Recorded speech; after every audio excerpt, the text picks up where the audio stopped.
Henderson! What a hit!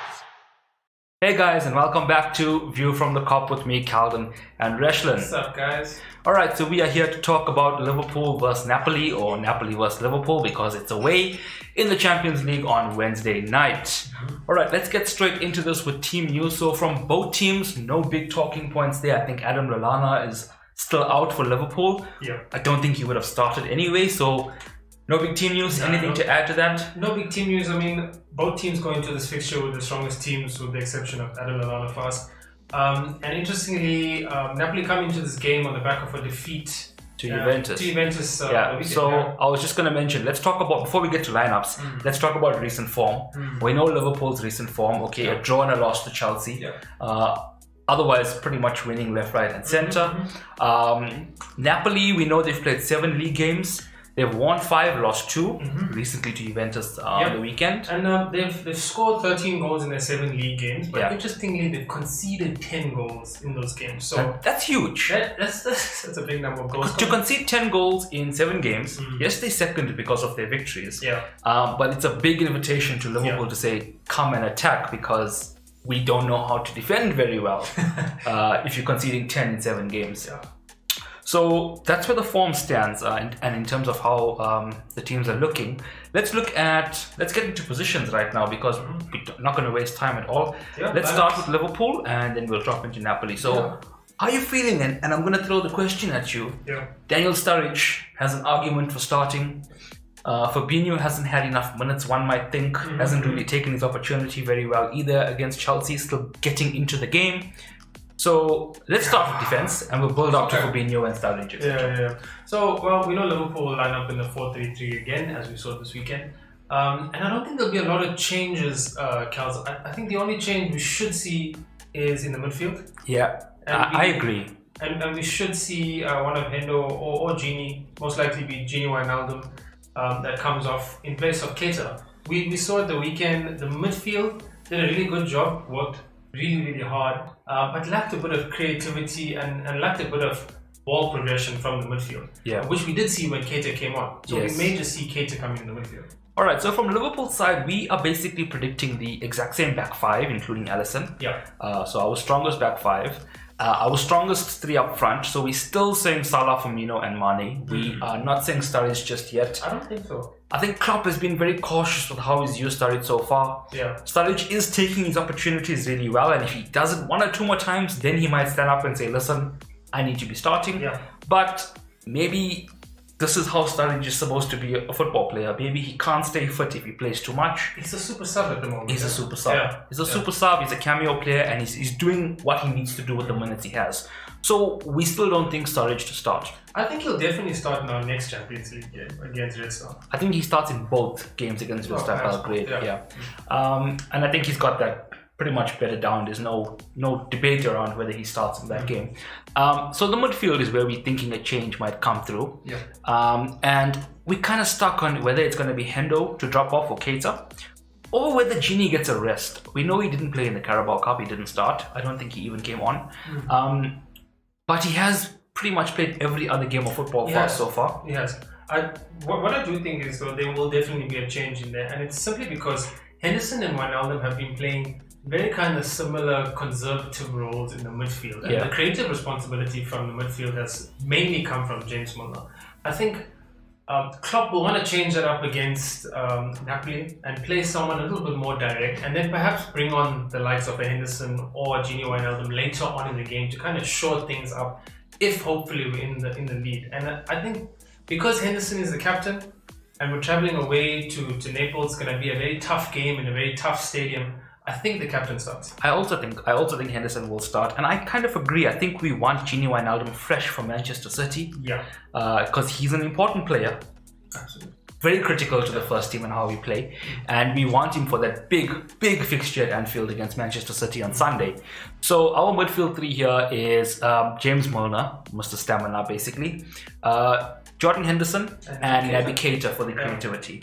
So that's Liverpool's lineup. Let us know if you guys agree, or you think Gini starts, or does Henderson drop off? Does Shaqiri even get an option in the midfield? He could be something in there.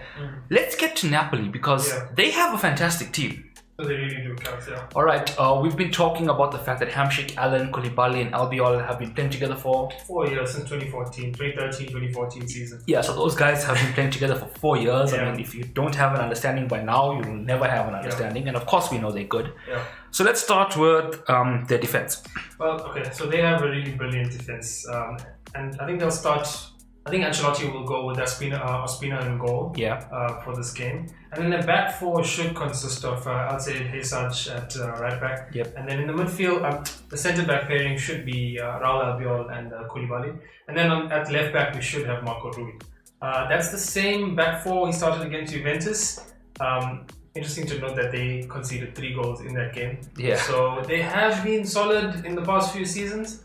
But this season, like we said earlier, they conceded 13 opportunity for us. Yeah, I do believe Rui got a red card in that game. He did, as well. Yeah. Can you imagine Van Dijk next to Koulibaly and what kind of centre-back pairing that would be? Corners are going to be an interesting thing in this game. Very, very interesting. All right, so a strong back four for Napoli. Yeah. Equally a strong midfield? So the midfield, I think we will see one change from their game against Juventus. And against Juventus, they played a flat 4 in Zielinski at left midfield. In the middle of the park, they had Hamsik as well as Allen. And on the right wing, kind of right midfield, was Jose Callejon. But Jose Callejon played 90 minutes against Juventus. He didn't come off early. So we might see him drop to the bench in favor of Fabian Ruiz, who may start. And we may see Callejon come in later on in the game to kind of stretch. So a little more disciplined midfield, you think then? They will absolutely have to. They'll absolutely need to have a more disciplined midfield against the likes of Liverpool. Yeah, Callejon's not going to do his defensive work as much as Fabian Ruiz might offer you.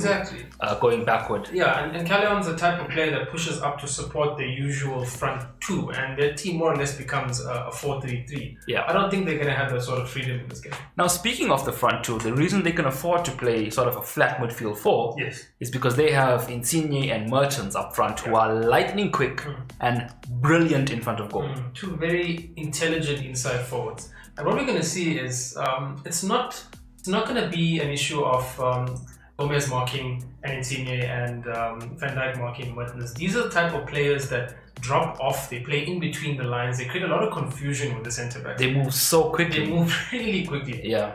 Whereas a Milik, who may, or we saying probably won't start is more of, he's not so much. He's orthodox. He's orthodox forward. Yeah, play on the shoulder. Exactly. Yeah. So we're not expecting Milik to start because Liverpool centre backs are too good for an orthodox forward.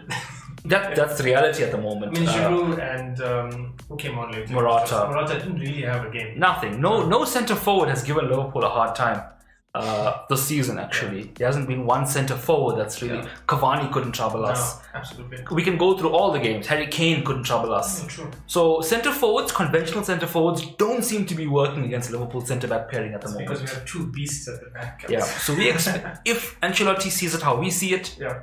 He might go with his 2 little nimble, quick forwards. He knows he can grab a goal if he's through on goal there.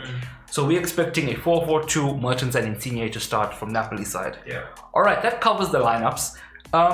Very quickly, predictions. So Liverpool, of course, won their first Champions League game against PSG. Yeah. Awesome. This is away. A draw would not be the worst result. Yeah.